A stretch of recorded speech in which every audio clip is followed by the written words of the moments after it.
आज उन्हाचा तडाखा खूप वाढल्यासारखा वाटला. त्याच्यामुळे असं मनात वाटलं की आज आंब्याचाच बेत बनवून टाकायचा.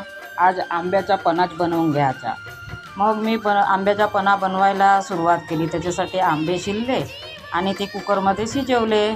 ते शिजवून घेतल्यानंतर त्याला थंड होऊ दिलं. त्याच्यातल्या गुह्या काढल्या आणि मिक्सरवर फिरवलं. आणि मिक्सरवर फिरवल्यानंतर त्याच्यामध्ये साखर चवीनुसार आणि मीठ दोन्ही पण घातलं आणि फ्रीजमध्ये थंड होऊ दिलं. आणि थंड झाल्यानंतर ते प्यायला घेतले. छान शांत असं म्हणजे पूर्ण शरीराला असं थंड वाटल्यासारखा वाटला. छान शांत शांत असं वाटायला लागलं. उष्णतेमुळे खूप असं गरम वाटत होतं ना, त्याच्यामुळे असं छान थंड वाटायला लागला. आम्ही प्यायलो. मग छान वाटलं. प्यायल्यानंतर एकदम छान शांत शांत वाटायला लागलं. तुम्ही पण बनवून पहा, किती छान वाटते तर.